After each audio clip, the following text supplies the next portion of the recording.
মহাসড়কের পরিস্থিতি জানাতে মুন্সিগঞ্জ ও কুমিল্লা থেকে যোগ দিচ্ছেন সহকর্মীরা। শুরুতেই মুন্সিগঞ্জ থেকে যুক্ত হচ্ছেন সহকর্মী জিতু রায়।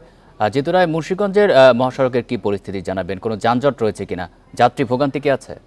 এখন জন্ম সনদ দিয়ে খোলো বিকাশ স্টুডেন্ট অ্যাকাউন্ট। নিজের বিকাশ নিজে কর।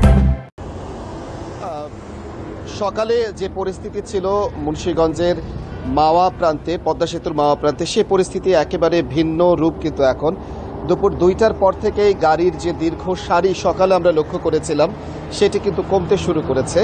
এখন একেবারে টোল প্লাজার সামনে ব্যক্তিগত গাড়ি এবং বাসের যেই ধীরগতি আমরা লক্ষ্য করেছিলাম সকালের দিকে, সেটা কিন্তু একেবারেই কমে এসেছে। একেবারে স্বাভাবিক পরিস্থিতিতে কিন্তু টোল প্লাজায় টোল পরিশোধ করে কিন্তু নির্বিঘ্নে এই এখনকার সময়ে যারা যাত্রী হয়েছে তারা কিন্তু পদ্মা সেতু পার হতে পারছেন।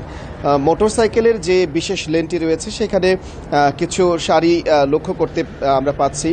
আর এছাড়া কিন্তু পদ্মা সেতু এলাকায় সকালের দিকে গাড়ির যে দীর্ঘ সারি বা চাপ আমরা লক্ষ্য করেছিলাম সেটি একেবারে ভিন্ন রূপ। যেটি বলছিলাম, এখন স্বাভাবিক পরিস্থিতি। আইনশৃঙ্খলা বাহিনী বা ট্রাফিকের দায়িত্বে যারা রয়েছেন তারা বলছেন সকালের এই চাপ সামলে উঠতে পেরেছেন তারা।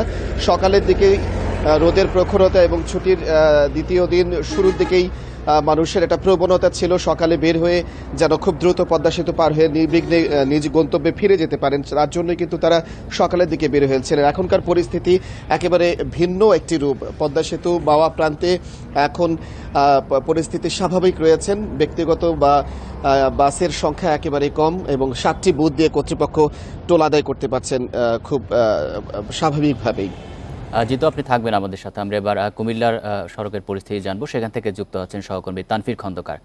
তানভীর, কুমিল্লায় মহাসড়কের পরিস্থিতি জানাবেন, যানজট রয়েছে কিনা, যাত্রী ভোগান্তি কি আছে?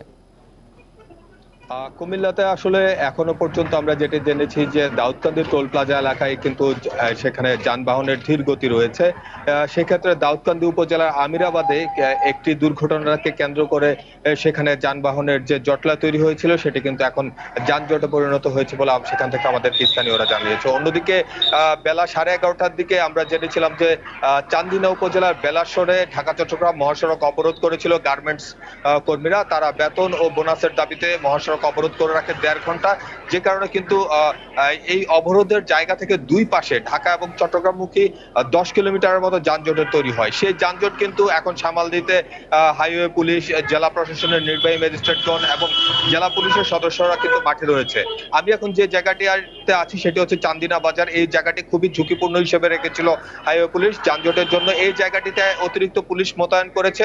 অবরোধের পর থেকে আসলে এই জায়গাটিকে যেন খালি রাখা যায় সেই বিষয়টি তারা নিশ্চিত করছে। কিন্তু এই চান্দিনাকে খালি রাখতে গিয়ে আমরা দেখেছি যে কুমিল্লা সেনানিবাস এলাকা, এছাড়া আলেখারচর এবং ঝাগরজুলি এলাকায় কিন্তু এই মুহূর্তে যানজট আছে বলে আমরা সেখান থেকে জানতে পেরেছি। কিছুক্ষণ আগেই ঢাকা চট্টগ্রাম মহাসড়ক পরিদর্শনে বেরিয়েছেন কুমিল্লা জেলা প্রশাসক এবং কুমিল্লা পুলিশ সুপার। তারা কিন্তু বলছেন যেসব জায়গাগুলোতে আসলে যানজটের ভোগান্তি রয়েছে তারা সেই সব জায়গাগুলো পর্যবেক্ষণ করবেন এবং যতটুকু সম্ভব অতিরিক্ত পুলিশ এবং আনসার সদস্যদের মোতায়েন করে তারা সেই জায়গাগুলোতে ঈদ যাত্রা নির্বিঘ্ন করার জন্য চেষ্টা করবেন। আমরা দেখেছি যে নির্বাহী ম্যাজিস্ট্রেটগণ আসলে আইন শৃঙ্খলা বাহিনীকে সহযোগিতা করছে।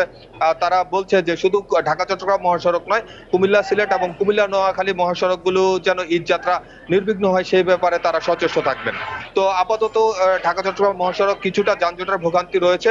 এখন বেলা বাড়ার সাথে সাথে কি হয় সেটি আসলে দেখার বিষয়। তো এই ছিল আমার কাছে কুমিল্লা থেকে মহাসড়কের খবর। মুন্সিগঞ্জ এবং কুমিল্লা থেকে জানাচ্ছিলেন আমাদের সহকর্মীরা।